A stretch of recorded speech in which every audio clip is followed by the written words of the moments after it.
Columbia, South Carolina, the cockaboo scene outside on one of those drink plenty of fluid Saturdays. One of the SEC's most dangerous players, Deebo Samuel, styles and profiles his way into Williams-Brice Stadium.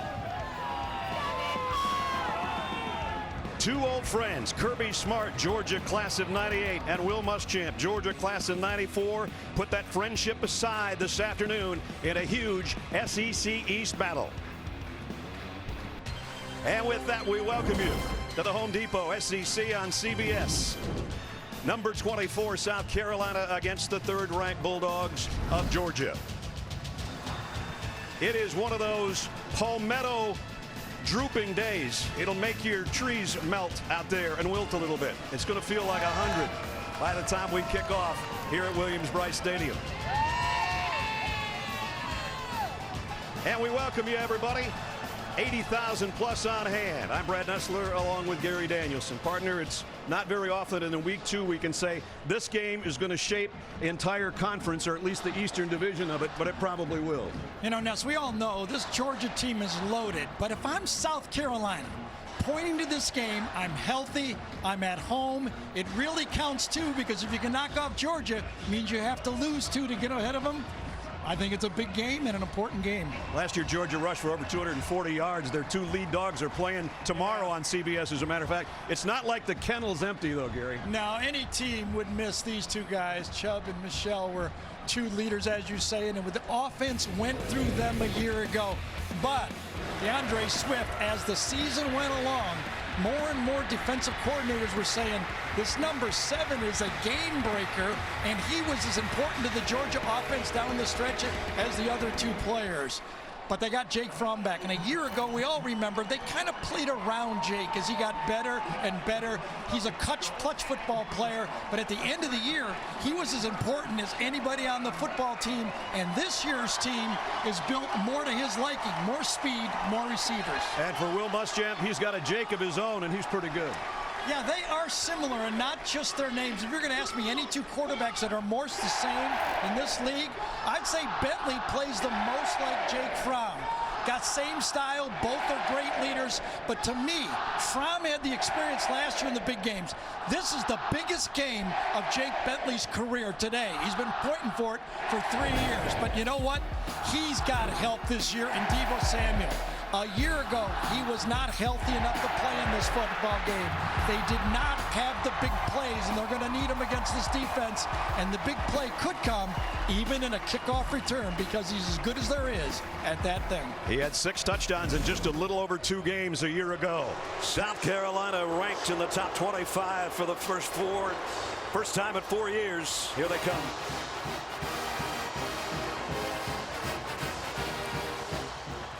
Last year's national runner-up, Georgia Bulldogs, ranked 3rd in the country.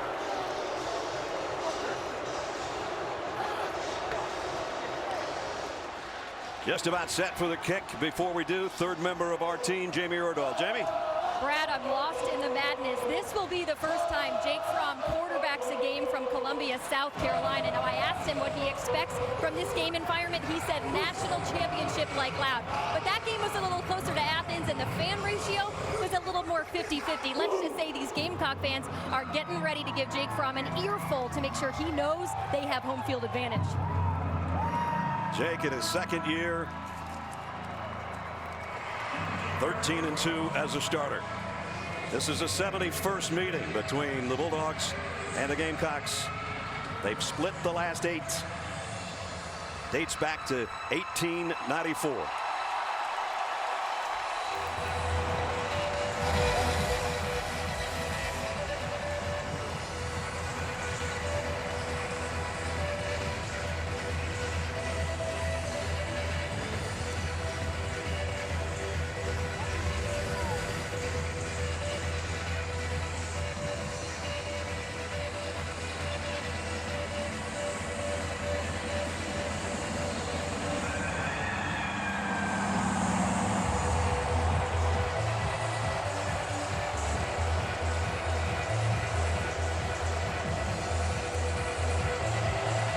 Blankenship's kick.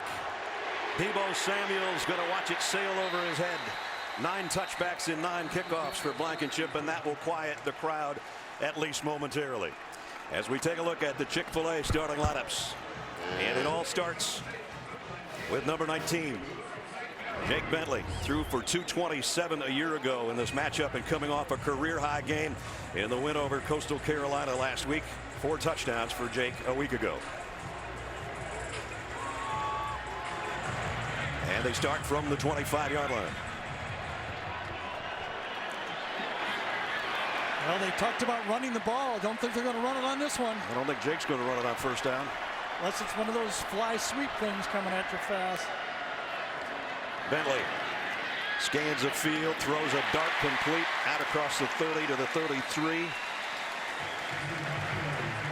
Got it to KC Crosby as you take a look at the rest of the starting lineup for South Carolina. Rico Dowdle over 100 yards a week ago in his first game of the season. Bentley ready to throw again. This one high and tipped and incomplete, intended for Deebo Samuel. Broken up by DeAndre Baker. Part of the Georgia defense. That's a good one, but they lost some key players from a year ago.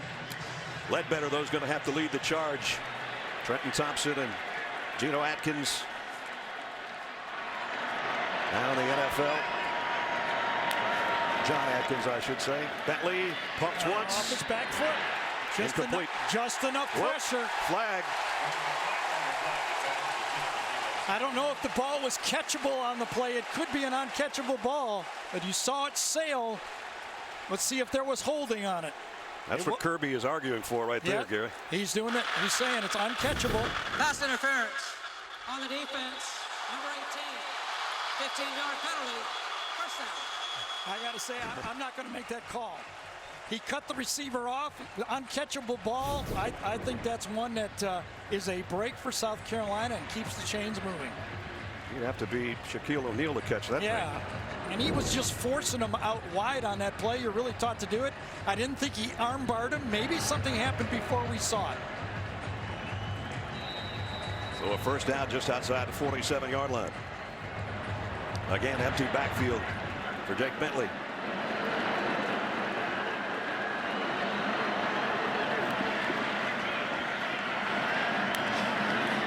They're just going to throw some more. Overshot. Oh, man. Monty Rice, I think it hit him right in the face mask. Yeah, it went through the receiver, thrown way too hard. You can see Bentley, they're going hurry up. That's one of the things about going hurry up is sometimes you lose your own tempo. You get so jacked up, that ball was thrown way too hard. That's the guys like the Montanas make that perfect short throw. Second down and 10. This one off the hands of Rico Dowdle and picked up by Georgia, going the other way. DeAndre Baker is gone. Touchdown.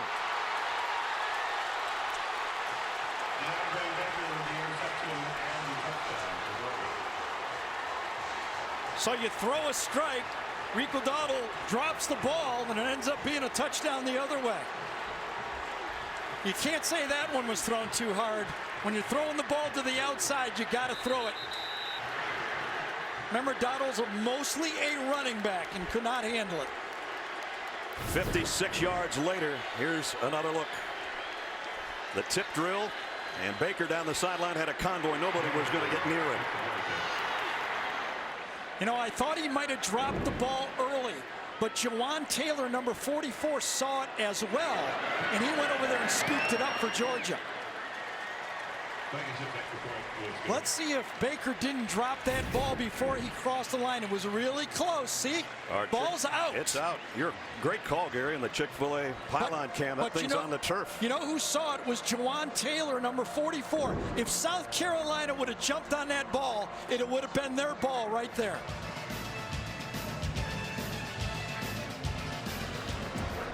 Have to keep it to the very end, Gary. Yes, you do. And it's very clear. Pylon cam is right on the line. It's not a touchdown. The ball rolls in, and then the senior, number 44, Taylor, scoops it up, and it's going to be his touchdown, ironically, on the play. So it's a 56-yard interception return for DeAndre Baker, but the touchdown goes to Jawan Taylor. We had one like that in the SEC Championship a while back. The Honey Badger dropped one like that, and we didn't know how if he crossed or not. We did not really have that camera right on the pylon, but I think we still had dial phones back then.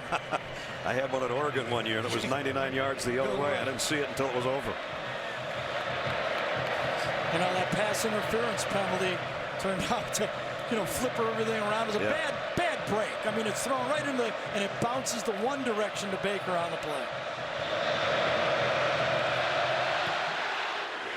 And again, Blankenship will kick it out of the back of the end zone. So South Carolina will come back and start again at the 25-yard line. Ness, I always believe, just coming from a guy who's done this early in a game, everybody's so jacked up, to go up tempo on top of being jacked. Yeah. They've been pointing for this game since December. Okay, now you go hurry up.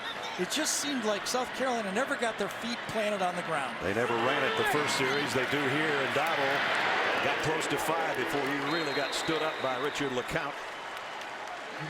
It's funny on that play, LeCount was following Baker, and he turned around and looked, because I think he thought, oh, wait a second, was that dropped or not?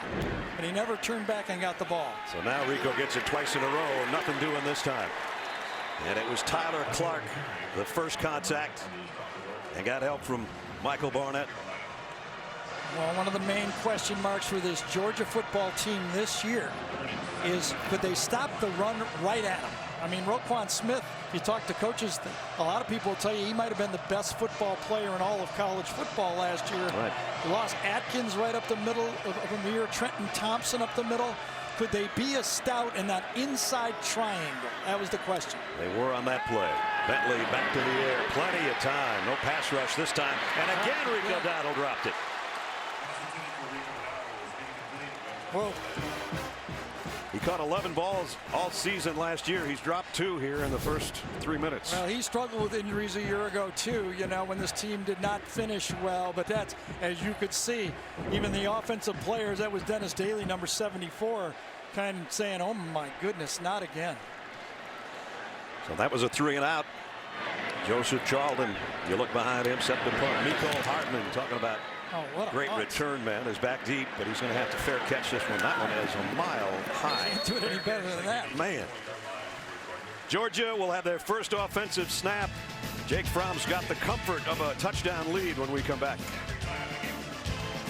Williams-Brice Stadium, where Georgia will have its first snap as we take a look at the starting lineups for the Dogs, presented by Chick-fil-A, and it starts with number 11, sophomore Jake Fromm out of Warner Robins, Georgia. Mentioned 13-2 as a starter, and of course one of those losses was a national championship game to Alabama a year ago. Had a good game against South Carolina last year in this matchup. And both Kirby Smart and Jim Chaney, the offensive coordinator, told us last night he's so much more mature. He sees the field better. He's got everything under control a lot more than this time a year ago. Hey, when you beat Baker Mayfield and then you almost beat Alabama, you can be calm, right? That's right. From the 24, DeAndre Swift flanks Fromm. He fakes it to him, looks right, comes back across the middle. He's got his man complete. Tyler Simmons, and Georgia with a first down. Rest of the Georgia offense looks like this. Terry Godwin's going to be back in there at times today. Was battling a calf injury. He's their leading returning receiver, but they've got a good stable of wide receivers, as good as I think Georgia's ever had as a group. And fast.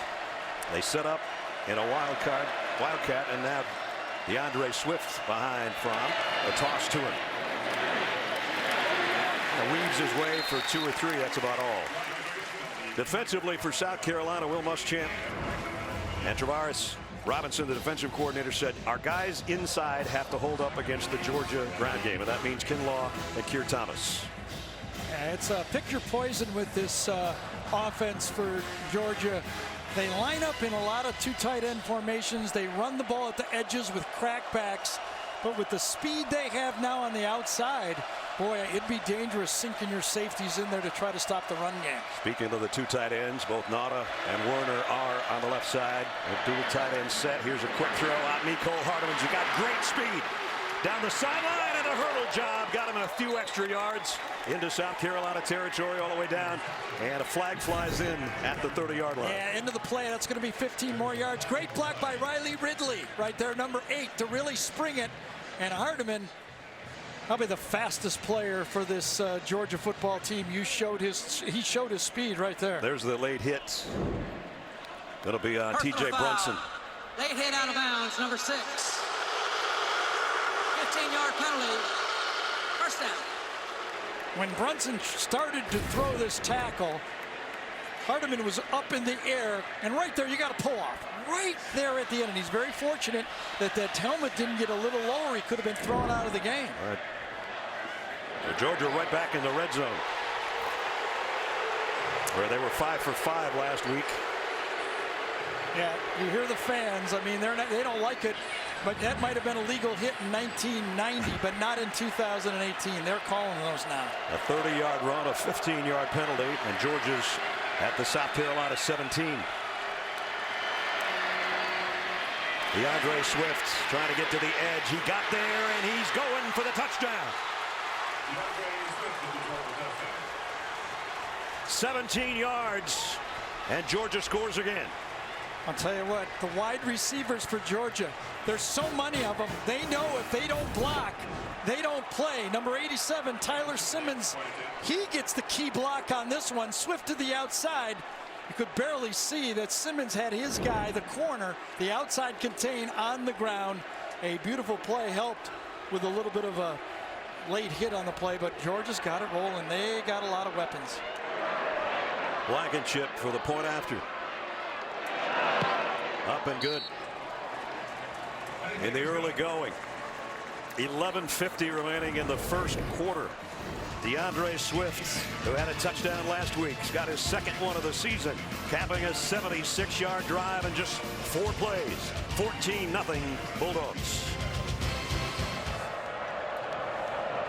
So Blankenship on 10 kickoffs this year has knocked them all out of the back of the end zone.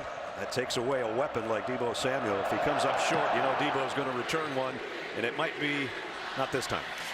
Thought he was going to think about that one. This week in practice, Kirby told us yesterday DeAndre Baker would switch from playing left corner to right corner, alternating during the days of the week to get ready for wherever Samuel might line up. And Samuel almost always, 100% of the time, lines up left. So that's the matchup they're going to get. Unless he's coming in motion, which he is here. And he's going to get dragged down. Georgia knew exactly what we knew. DeAndre Walker. I mean, that was an easy scouting report. Everybody knows when Samuel goes in motion, he's a threat to get the ball and run the ball. See Walker, he knows it. He's looking. Look at where he's looking on the play. He knows right away. Nobody blocks him on the play. The influence didn't work. How can you influence a guy when you know number 1's coming across the field? Well coached Georgia team on that play. 2nd and 16. Bentley play action. And that was a dangerous throw. It was tipped, but it was caught as well by Brian Edwards. And Brian Edwards did a great job coming back for that football because it was tipped early. When that ball flew up, he had to come back and get it, or it was potentially an opportunity for an interception.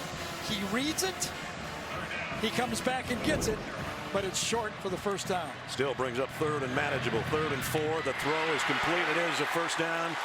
Ortre Smith. And they'll move the sticks. Well, Samuel, you got Smith, Johnson. You've got the receivers that can move the ball.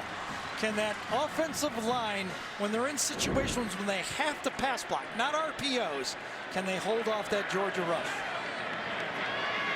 In Georgia territory at the 49. Back to the ground. And a couple yard pickup by Williams. David Marshall, who tipped that pass earlier, in on the stop. I'll tell you, Georgia is so smooth at substituting now on the fly. They signal before the play happens who's coming off after that play. You know you're coming off before the play starts. 3 wideouts to the top. Van, Smith, and Davis. On 2nd down and 8 for Bentley. Georgia's going to blitz. Bentley complete again. to Smith, and another first down. One-on-one coverage to the outside. Smith on the true freshman Campbell. Back shoulder throw, more of a comeback, not really a back shoulder. That was a design lock comeback, and Jake Bentley is finding his calmness now. Gary said it. Tyson Campbell, true freshman for the Bulldogs. You don't see a lot of true freshmen playing corner in the SEC. Bentley again has time.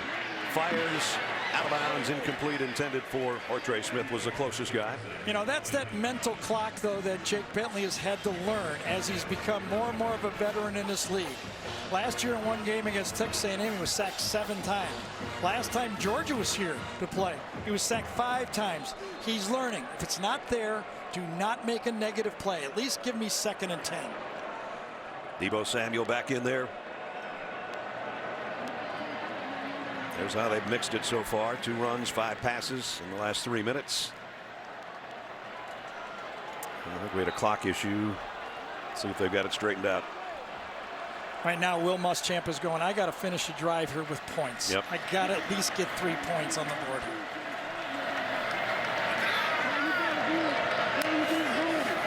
Bentley throws right back at the freshman again, and it's complete to Brian Edwards. See, that's where the veteran, that's what you live with. Okay, you live with Jake Bentley. Remember, he started as a true freshman when he could have still been playing high school football. So you live with a rough first year. Then the second year you see him grow, and now it's time to win. He saw that corner blitz. He's seen a ton of them. It was no big deal. He just served notice to Mel Tucker, the defensive coordinator of Georgia. Don't give me that simple stuff. You better come up something more than that. Son of a coach. Bentley all by himself in the backfield.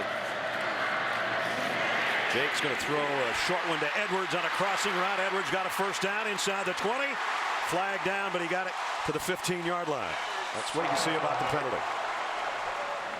There is no foul for pass interference. The pass was caught behind the line. First down.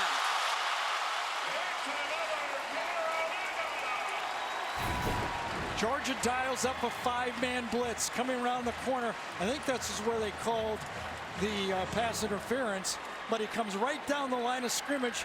Oh, it was a pick. They were going to call a pick right there, but because the ball was caught behind the line of scrimmage, they picked up the flag. Pretty good eyes by the officiating crew, huh? They don't have that blue line to look at like you do. Yes, but it was a hair close. You know, I don't know if it was behind or not. So South Carolina's worked it to the Georgia 15. Here's a little option and a pitch to Williams. He's run out of bounds after maybe a yard.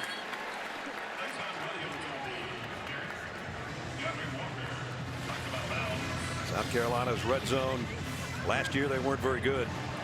Last week they were 5 out of 9 in their opening season win.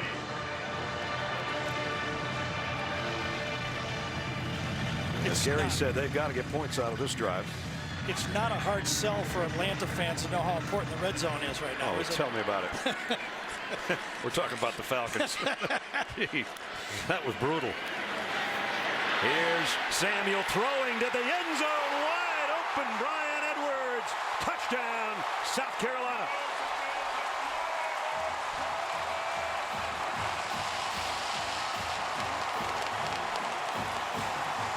A great answer for this South Carolina offense.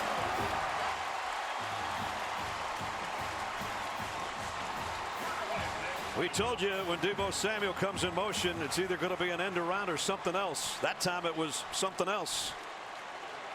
Yeah, and Kirby laid it right out to us. When they put him in motion, something big is going to happen, right? Parker White, extra point is good. Well, remember, Will Muschamp in 2014 ran a fake field goal and scored against Georgia in his last game, his last year in Florida. This time, you simulate the crack, wide open, and Deebo Samuel shows he can do more than just dress.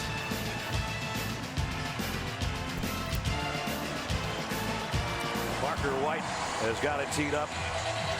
We talked about how dangerous Deebo Samuel can be as a return man. Don't ever cut Miko Hardman short, that guy. No, that's for sure.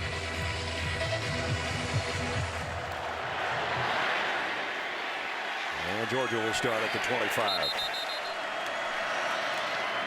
Holyfield, little sidestep. Fromm's going to try to lead the blocking, and Holyfield dropped after a pickup of 2 or 3. Yeah, Jameis Williams that time came up just exactly the same way that J.R. Reed did for South Carolina. He comes up this time, he reads it quickly from that safety position, comes up there and makes a play that looks like there's a lot of space and makes it into a successful defensive play for South Carolina. Georgia 2 yards into South Carolina territory with a 2nd down and 7.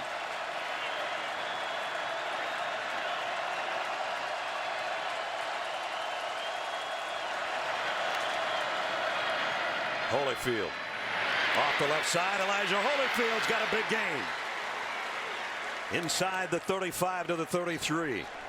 I'll tell you, if you want to watch some good offensive line play, you got to watch Gilliard, number 53, the center. They just manhandle this team right now, creating big space. I'll tell you what, Chubb and Michelle's going to look at this and go, man, I hope I get something like this tomorrow. But I'm going to say to you guys, don't count on it. 13-yard gain and a 1st down. Holyfield again, this time tripped up as he tried to get wide. Nice play by J.C. Horn, the true freshman. Brian Herring in the lineup for the first time today and in motion out of the Georgia backfield. Whoa, Nicole Hardman got blasted, blown up by Keyshawn Nixon. Well, that time, you know, that we've talked a lot about Jake Fromm being ahead of the game and understanding everything, but you can see the corner. He's looking at the quarterback the whole way. It was zone, ball floated out there, and that was almost a bait throw. The corner's saying, go ahead, please throw to that guy. Please throw to him, because I got him. He did a good job of just holding on to the football on that hit. 3rd and 10. Warner, the tight end, to the top of the screen. 3 wideouts to Fromm's left. Here comes the rush. Throw is complete. Short of the 1st down, though, at the 28-yard line. Riley Ridley. So now it's going to be the same decision for Kirby Smart, although he's got a little more distance maybe with his kicker. Rodrigo Blankenship, who really came on last year to go from unknown to preseason All-American on some people's lists, is going to line up for a long one. His career long was in the Rose Bowl against Oklahoma, 55-yarder. This will be a 45-yard attempt.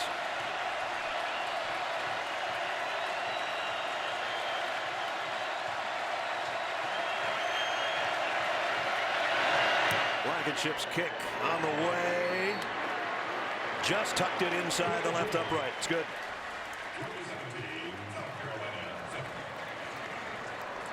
So Georgia adds to its lead with a half-minute remaining in the 1st quarter.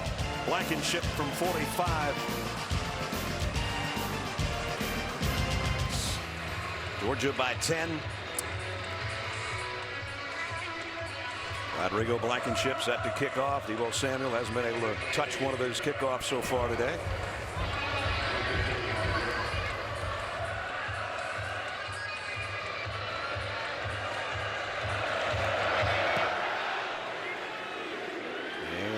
Touch this one either, so they bring it out to the 25.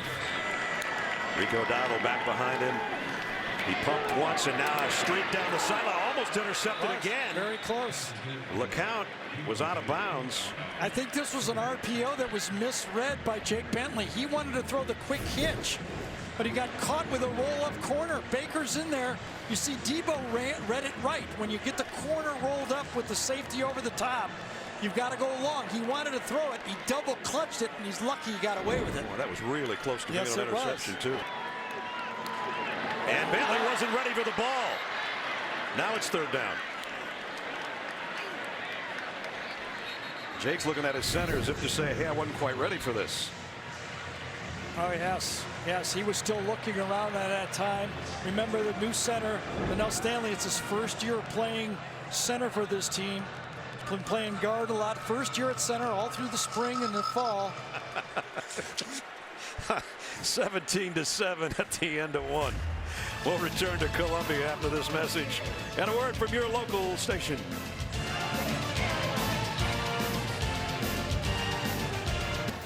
17-7 gets set to start the second quarter. May not have a bearing on the outcome of the game, but there's what Will Muschamp was doing when the side judge thought he was calling timeout. And his play sheet kind of hit his other hand, and the side judge said, no, I thought you were calling timeout. Bentley, delayed blitz by Georgia. He gets it across the middle for a first down to Keel Pollard, the tight end. Nice job by Bentley that time. He had protection. He was able to look to his left. He didn't like it. He knew he had the drag route coming underneath. Watch, he looks left, then he's patient enough to watch the crossing route come around, and he drops it off. That's what you ask your quarterback to do.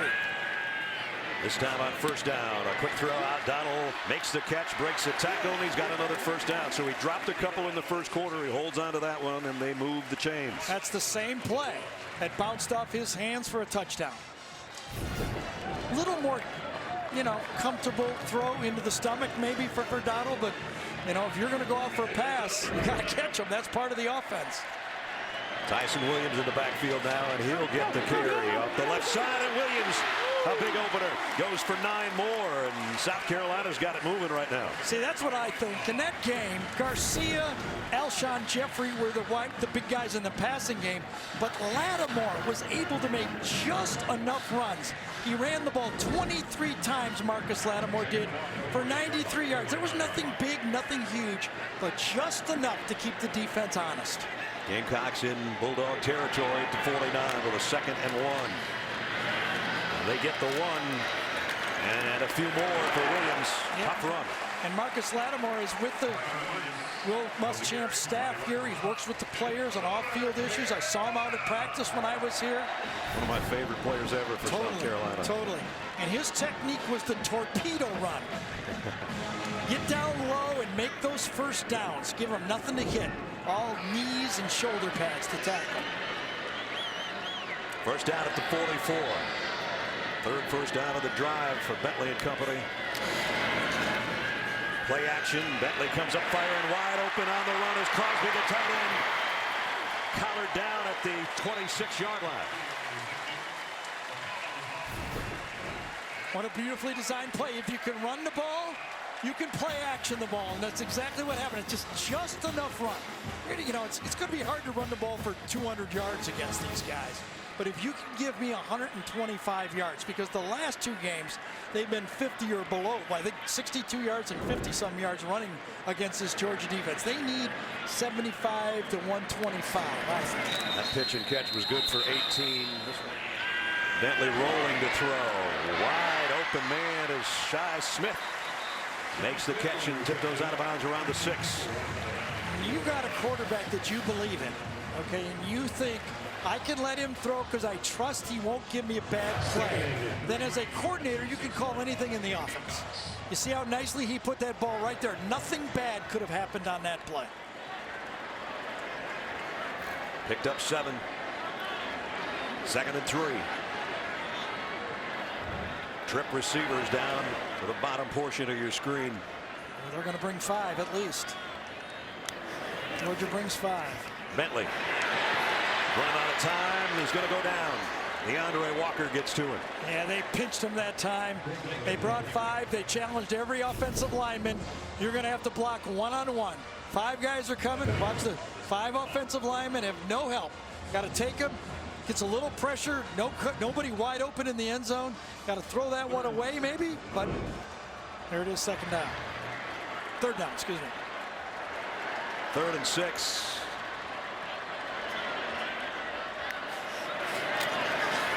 Bentley lofts it too deep. Incomplete. Intended for Shi Smith, but he threw it right into the hedges and into the camera guy back there. And it's 4th down. Carolina wanted to run that cross receiver. They wanted to pick for a crossing receiver. But Georgia passes off players. Nobody to throw to, so he basically has to throw it into the hedges. So Parker White will come on to try a field goal. It's going to be about a 26-yard attempt.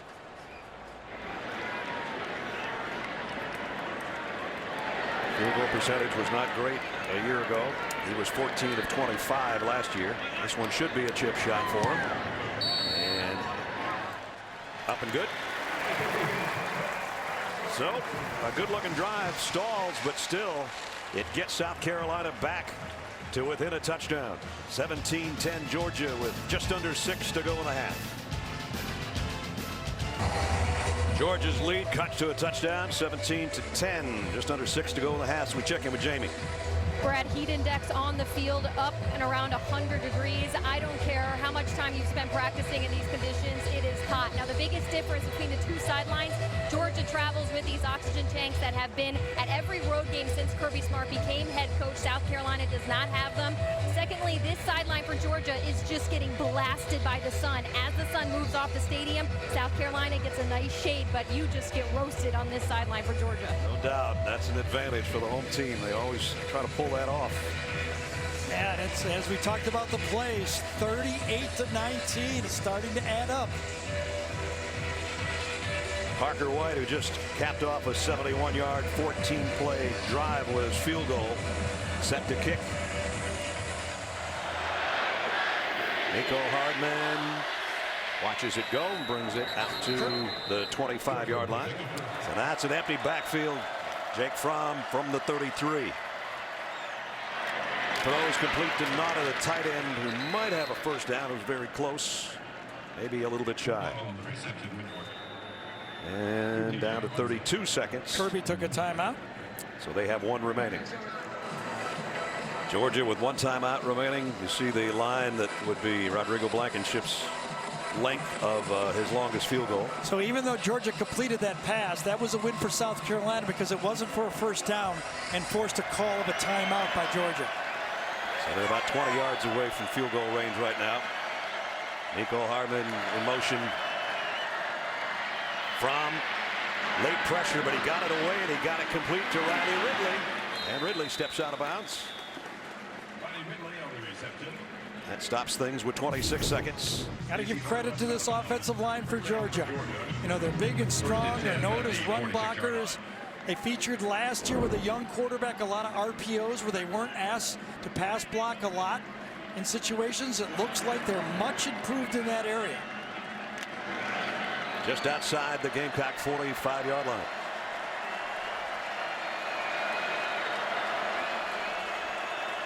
Georgia with a first down, trying to get a late drive here for some points before halftime. Fromm fires near side, got it complete. Ridley again. Riley got the first down. Diving through the would-be tackle of J.C. Horn, and they'll move the chains again. You know, one of the things that happens that when you watch Jake Fromm throw the ball, he's really good at throwing the ball outside the hashes. He threw it all last year. Fromm again, flushed out of the pocket. He's going to head to the sideline, get what he can, and get out of bounds. So now they're in field goal range with 6 seconds remaining. Yeah, I think you got to kick the field goal right here. I do too. Yep. I mean, what's the good? You're not going to be able to throw the ball deep enough to get a touchdown because if it's incomplete, half is over. So the shanked punt could cost South Carolina 3 points. Could. The earlier field goal was from 45. This will be from 44.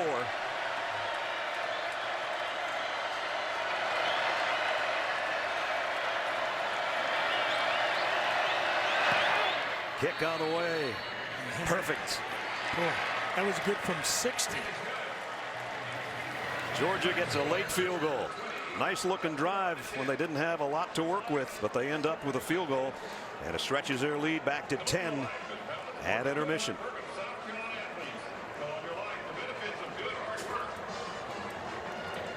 Georgia halfway to what would be a huge SEC East win, but still a lot of football left. Let's go down to Jamie with Coach Muschamp. Coach, a challenging few opening series for your guys to this game. What did you see from them in those series, and then how'd they settle in? Well, we responded. We got down cheap one on the interception. You go down 14-0 against a really good football team, but our kids fought their ass off and put them back themselves in the game. You're rushing for just about 30 yards, throwing for almost 160. Are you okay with that balance? Well, we just need to continue to try and run the football because we can't get this into a one-dimensional game. All right, Coach, thanks. Thanks. So 20-10, number 3 Georgia leading number 24 South Carolina, and it's time for the Geico halftime report. We head to Zook, Rick, and BJ. Fellas, no problem getting warmed up today in Columbia, South Carolina. Just just about set to start the third quarter. Third-ranked Georgia with a 10-point lead over the number 24 Gamecocks. Mecole Hardman back deep for Georgia. Neither kicker today has given the opponent an opportunity to return a kick.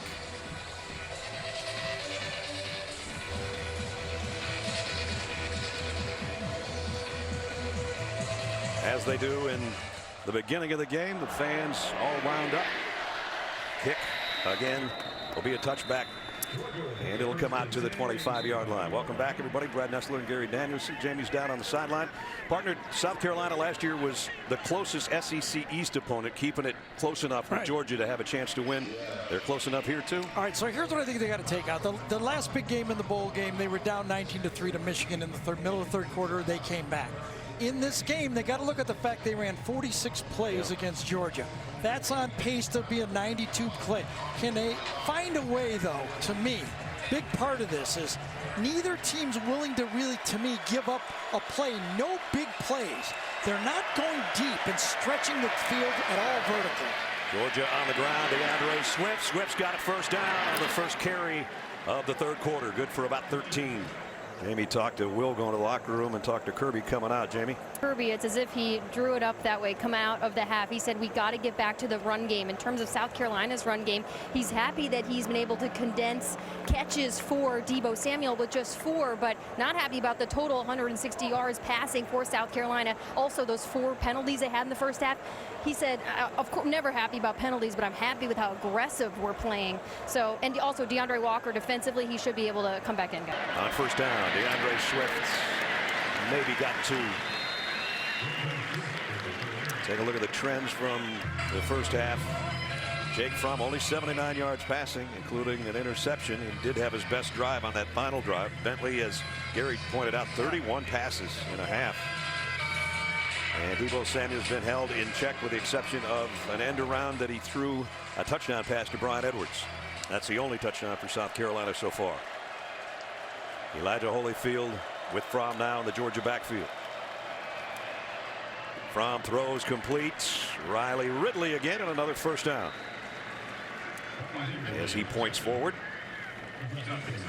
You know, Ridley was big in that national championship game, catching 6 balls at a time, while his brother was on the other side wondering what was going to happen there in the first half. You could almost see the dynamic in that game unfolding as his brother was catching all the balls. Riley's already got 4 in this game. Calvin's going, hey, I'm the #1 pick, and you're catching all the balls.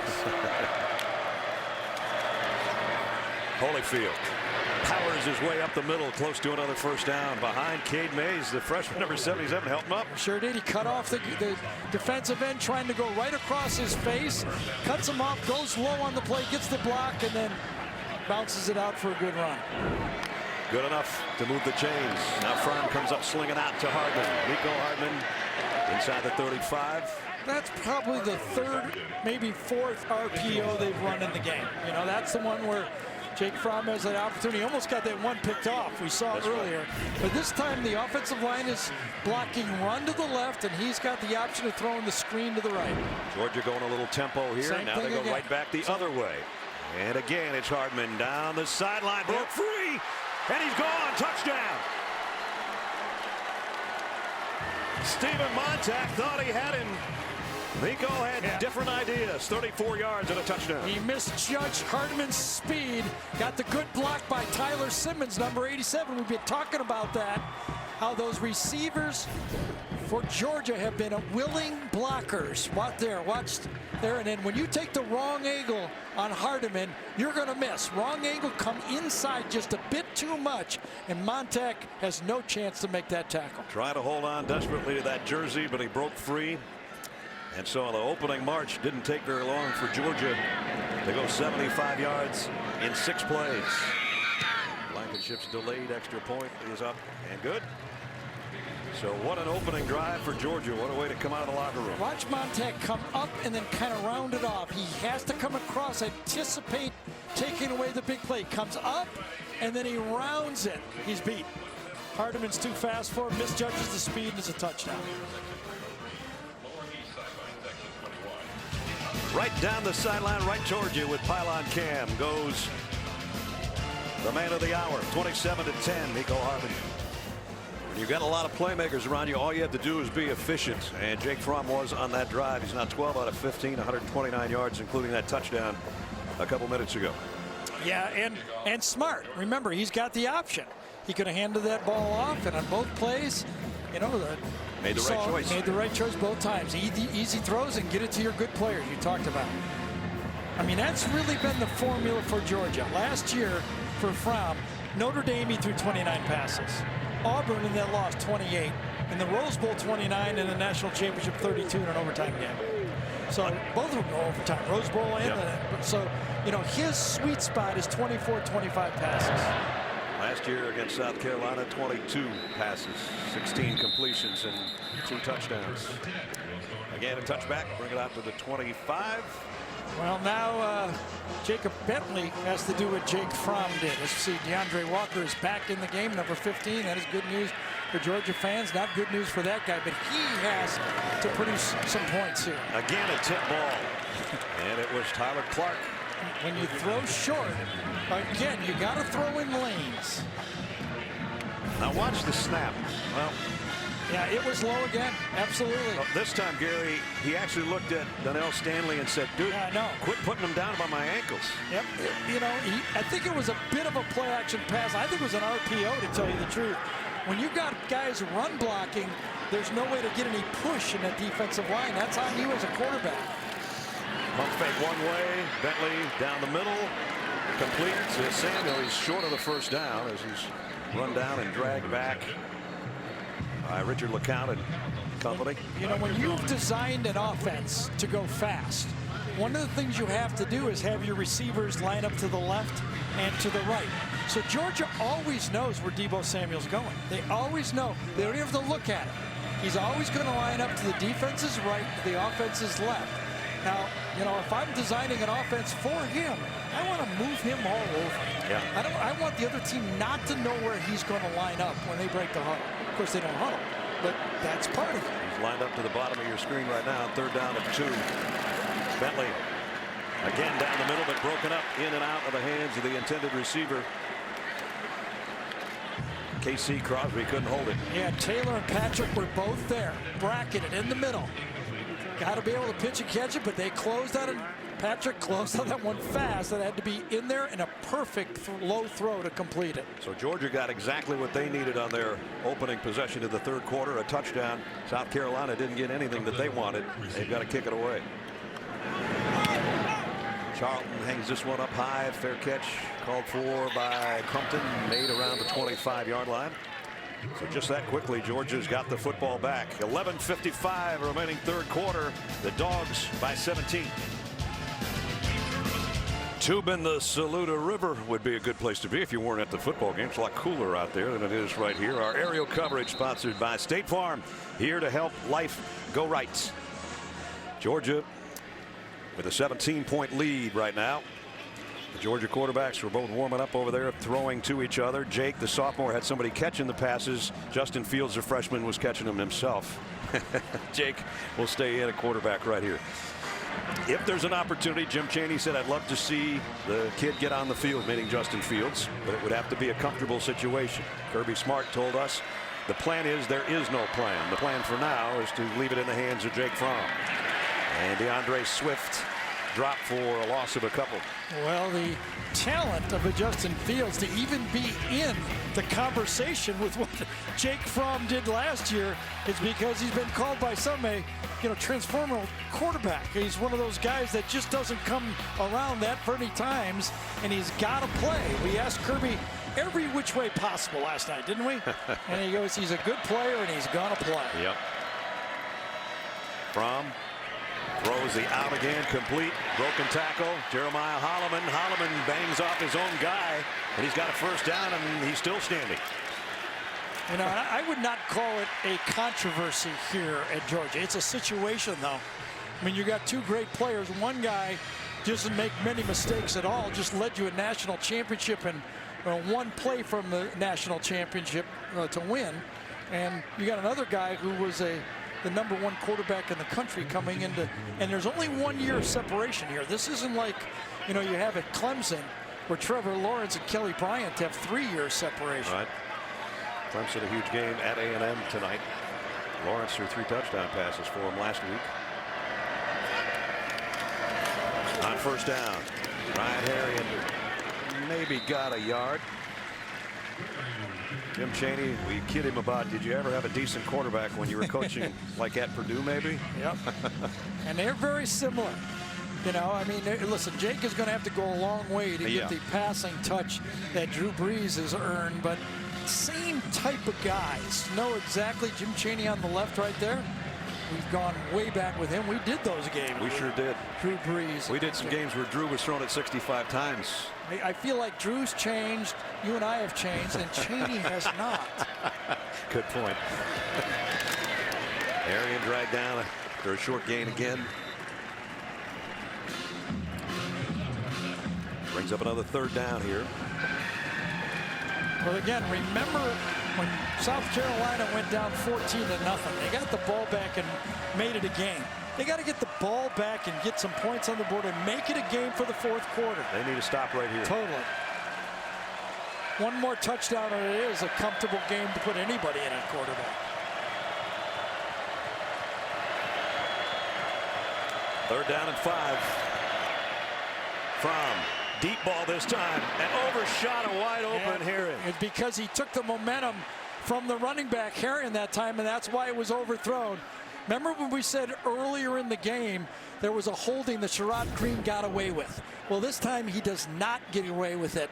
Wheel route, you got a linebacker having to cover him, and he grabs him, takes away the momentum, and that's when the ball was overthrown. Automatic first down. An automatic first down for Georgia.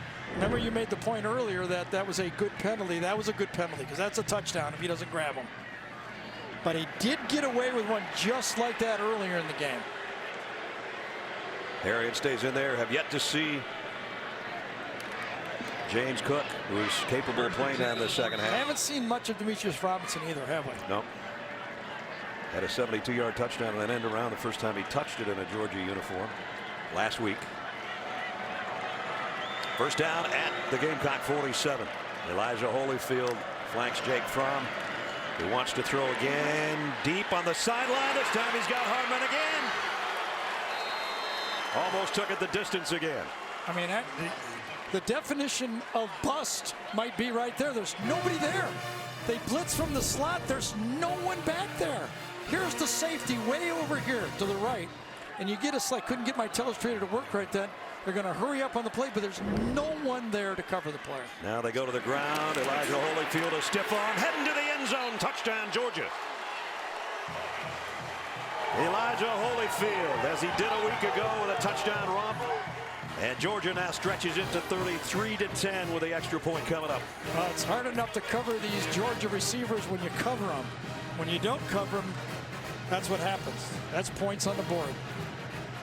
Total miscommunication. You get a splits over the slot and nobody backing up the slot receiver.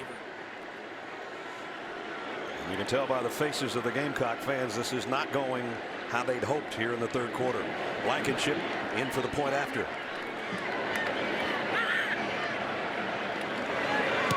Georgia now looking all of the preseason SEC East favorite as again a 75-yard march in just 6 plays. The big one right here as Fromm got it out to Hardman. They kept him out of the end zone, but they did not keep number 13 out of the end zone. Elijah Holyfield heading in for the score, and now Kirby Smart says, I like how this is going. 34-10. Look at how far back Deebo Samuel is right here. He wants to return one. Yeah, he does. He's right, got his feet right on the back of the end zone. So I'm going to give this thing a try. Way down there on the other end. Yeah, he's 9.5 yards deep. That's about where Blankenship's been putting them so far today on the kicks. This time bounces out of the corner past the pylon. Touchback. Deebo doesn't get a chance. And he just gave up containment to Rico Dowdle a little bit on that run. Juwan Taylor knocked him out of bounds.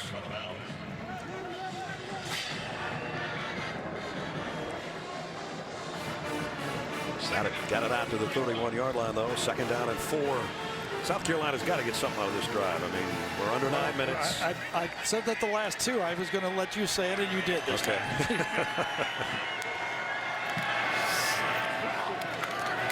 Dowdle stood up just before he can get to the first down marker by Taylor again. Juwan Taylor had 13 tackles all of last year. He might end up with that many before the game's over today. Out of Hollywood, Florida. And it's the same story for South Carolina. You know, the last couple of years they couldn't even run for, you know, close to 100 yards. They're at 41 yards rushing in this football game right here. It's hard to imagine that you can throw the ball enough with no balance and beat this Georgia defense. Wow, and Georgia just was not going to let Rico Dowdle get to the first down marker. They have not been able to block that front for this Georgia team. See, walk around the corner. Oh, he turns it in beautifully. Number 15 right there. Takes on the block, knocks it into the backfield, then turns the ball carrier inside where all the linebackers are. So now it's another punt. It's funny how you don't get very tired when you're up by 24 points. That's right. When you're forcing 3 and outs 4 times. Fair catch by Akil Crumpton. Might have had room to run that one back, but did the wise thing, safe thing, with a 24-point lead. With 7:37 remaining in the third quarter. The Dogs defense doing their job. Gives it back to the Georgia offense in a moment.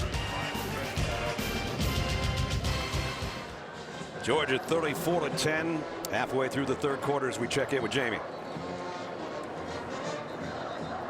Couple injury updates for Georgia on this sideline. That's Andrew Thomas just over my shoulder. It's a left ankle issue. He's out for now. Interesting about him, when he was in the medical tent, the equipment managers brought in a bigger size shoe to make sure that left ankle was taped and able to fit, but he is in a lot of pain. He's having tough time getting around. We talked about DeAndre Walker coming back in. He actually had a facial laceration that they had to deal with, and that is why he's able to return. Okay, thanks, Jamie.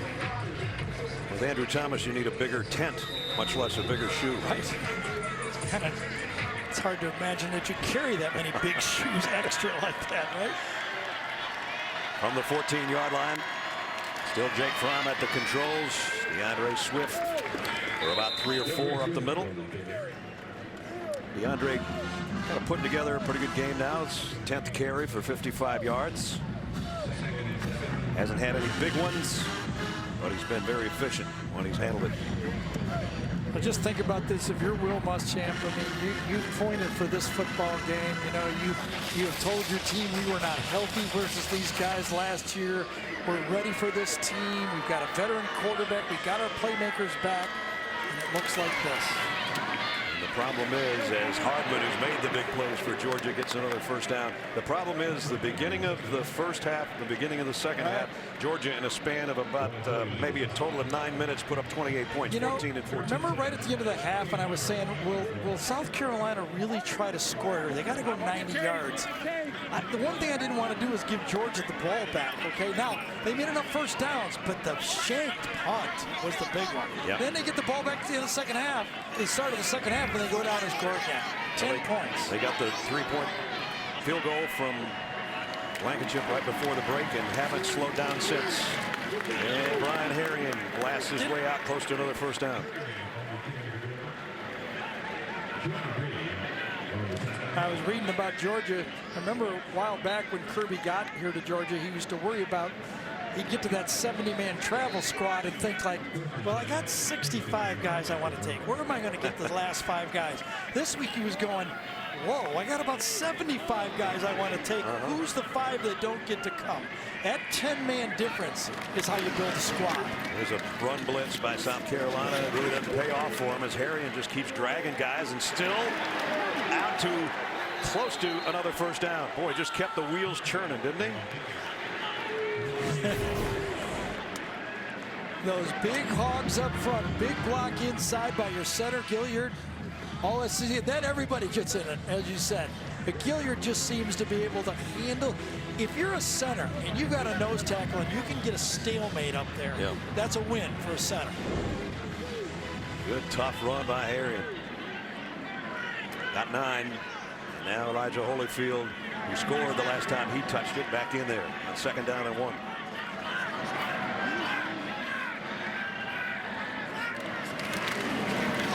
Elijah got the edge. He's off to the races. Holyfield down the sideline. Another Georgia first down. Well, they're just engulfing. Remember, we started out with that graphic early, the size of this offensive line for Georgia. Now they go 2 tight ends. They say, can you muscle up with us? No, they can't.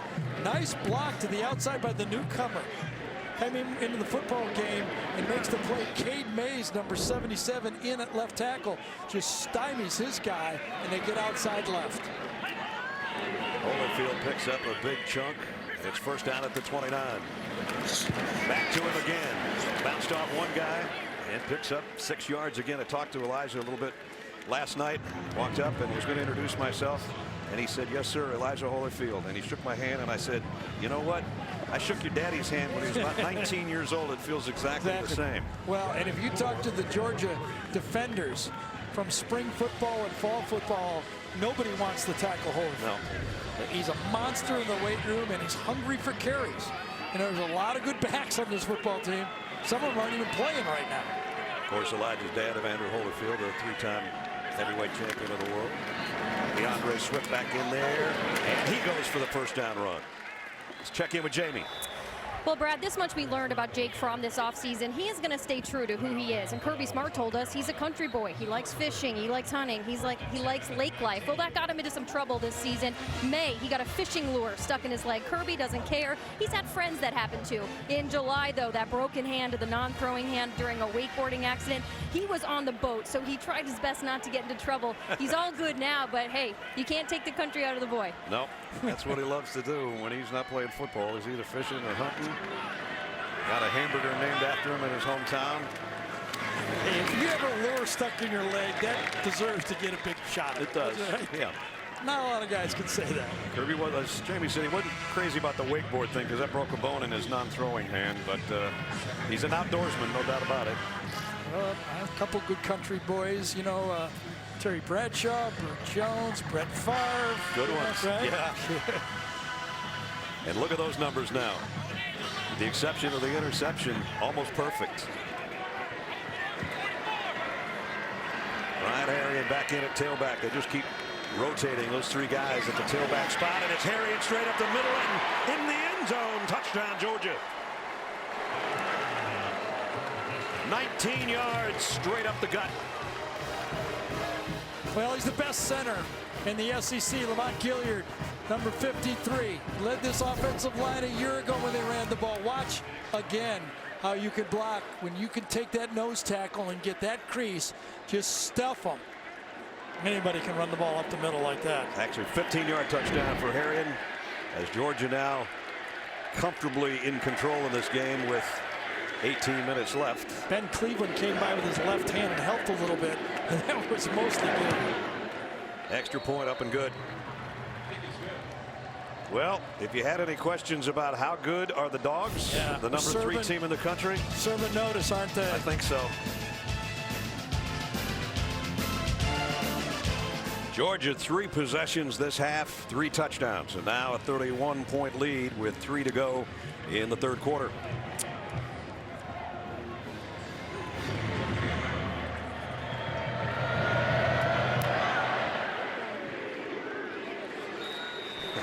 That one goes in the stands. Debo Samuel says, why am I even back here? If I'm South Carolina, if I'm Will Muschamp, I'm thinking about how do I improve the rest of this game for my schedule in front of me. I mean, you finished the game, obviously, but you got it coming up Marshall, Vanderbilt, Kentucky. You have to win those 3 games. Yep. Down the middle, good throw and catch. Ryan Edwards again, and another first down. Into Georgia territory, though, to bring the third quarter to a close. And a 3. Georgia with a big advantage here in Columbia. The 3rd-ranked Dogs on a roll, 41-10. Dog fans that have made the trip to Columbia pretty happy right now with 15 minutes to go and a 41-10 lead as we start the 4th quarter. A.J. Turner trying to plow ahead for about 3. It seems like we always talk about the Saban coaching tree. Keeps getting bigger every year. Jimbo Fisher now the head coach at Texas A&M. Their big game is against Clemson tonight. We'll hear Kirby in Athens and Jeremy Pruitt, who we saw last week and who got his first win as a head coach today, or maybe it's not over yet, but they were winning big at home. Bentley going to go deep this time. Man out there. Beautiful pass. Brian Edwards, touchdown. That was pretty. What a throw. Struck that one right down. Now, the freshman Jason Campbell's one of the elite athletes that was recruited by Georgia. Everybody wanted him. But when you take a perfect throw to the outside, it's a 50-yard throw right on target. Right down the stovepipe. Yep. That was pretty. That makes Jake's day a little better, but he would give everything back to have a lot more points on the board. His 47th throw good for a 44-yard touchdown. Just under 10 minutes remaining in the ball game. It's not going to be a win for South Carolina. This is a winning throw, though, boy. Wow.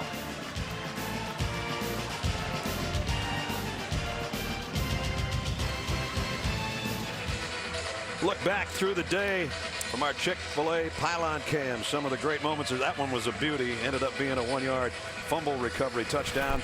The pylon cam took a shot on that one, and Elijah Holyfield diving in for a touchdown, and then that beautiful pass right there to Brian Edwards, all courtesy of Chick-fil-A pylon cam. Some great looks from ground level and the turf of Williams-Brice Stadium. The turf that was, by the way, replaced recently. Brand new turf after Jay-Z and Beyonce's concert sort of tore it up. You know, the weird thing is, I wouldn't have done this, but they brought the sod in from Sugar Hill, Georgia, which is about an hour ride from Athens. I think I would have gotten some South Carolina sod out there. Well, I think when you got the horses that Georgia has, doesn't matter what you're running on. Exactly. Could be running on sand out here. Too many good players. It's a rebuilt powerhouse. It's going to take a special team to beat them.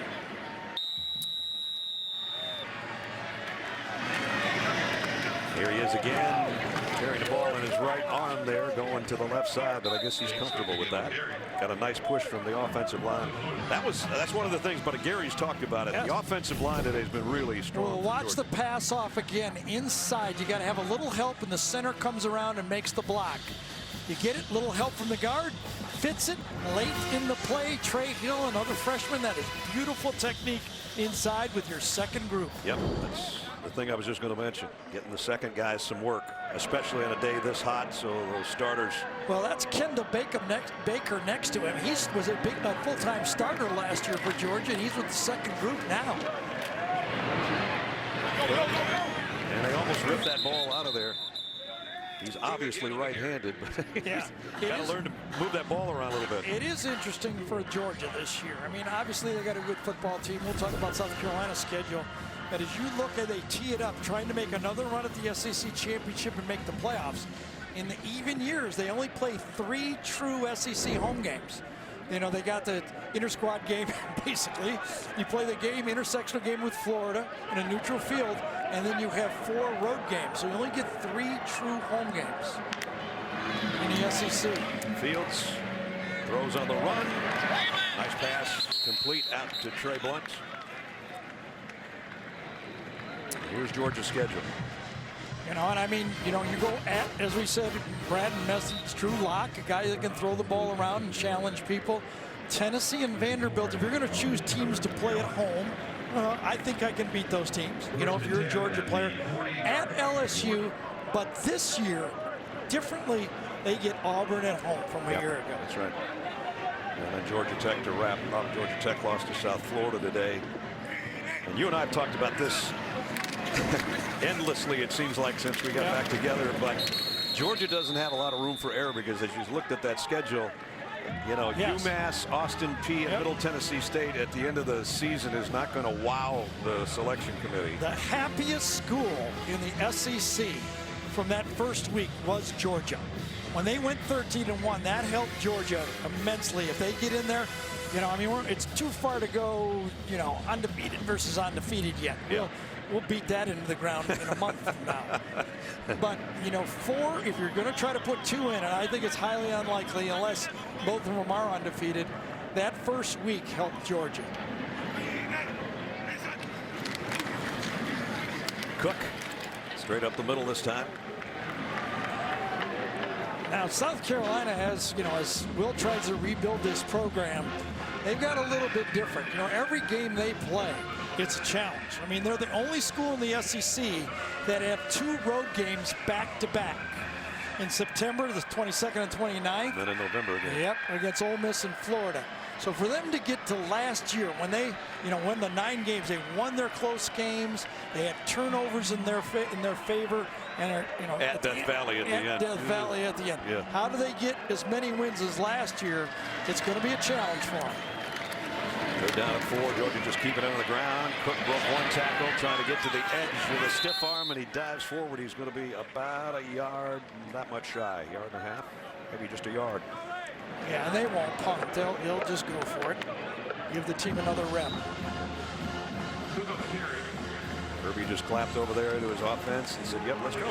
One of the things that's really changed in college football is it's impossible to over-recruit the running back position.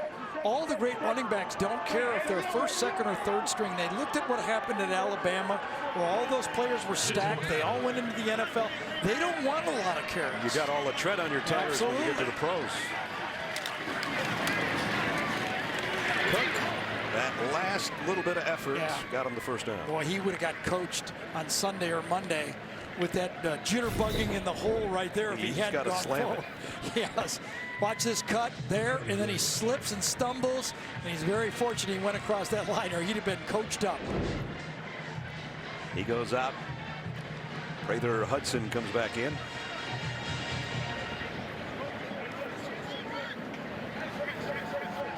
Georgia using as much clock as possible here.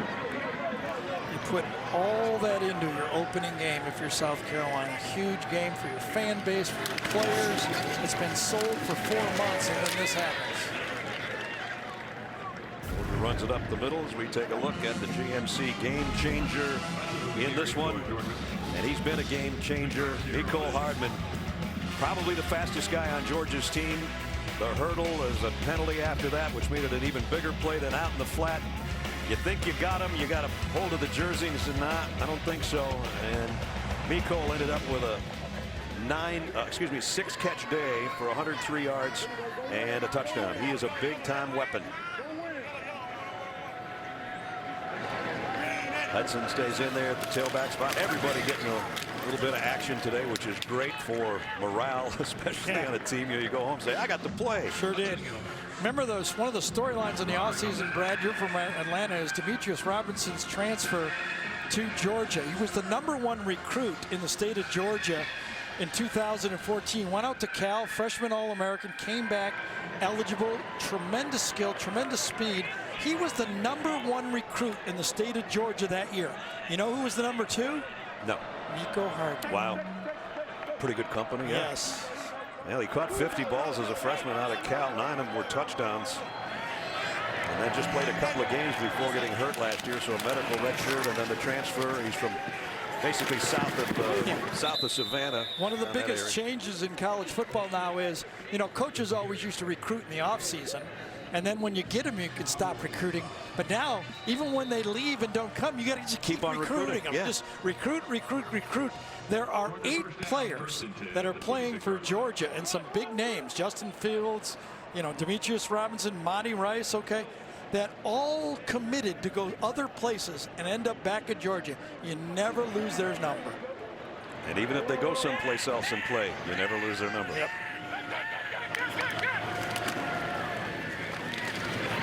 And a 1-yard game that time, so we're down to 2.5. Around college football today, Alabama had a home game against Arkansas State, won by 50. The biggest game coming up tonight, A&M. Can they hang with Clemson? UCLA has not started the season the way Chip Kelly wanted to, that's for sure. Oklahoma has come out of the blocks blazing, though. You know what, a good loss, though? Washington.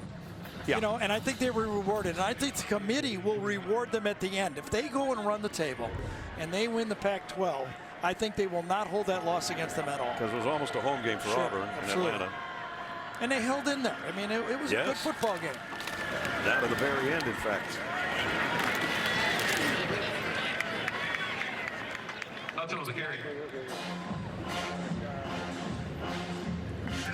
Yeah, going to be a long week of regrouping for South Carolina. An exciting week for Georgia. Kind of knowing now that you can go on the road in a hostile place on a really hot day and look as good as you did. I look forward to listening to, what the coaches, how they would comment about Will Muschamp. Rick Neuheisel, what would he say when you get your team this ready to play an opener, and it's such a downer at home like this? You're trying to build a program. How do you rebuild this team mentally? What do you do? And every coach's coach has had to go through this. Hudson, nice run, first down. And that'll take the clock down. We'll probably have another play.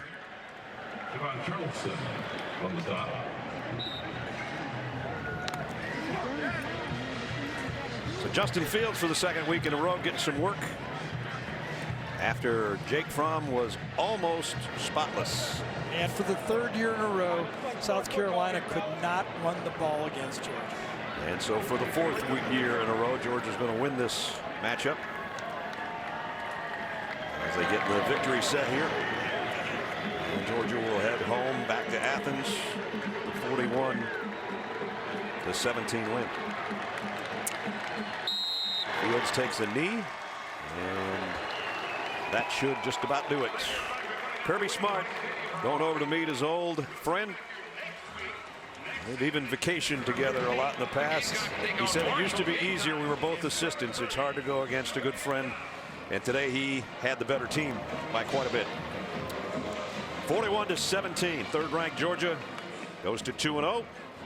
And number 24 South Carolina probably will drop out of the top 25 after they just got in this week.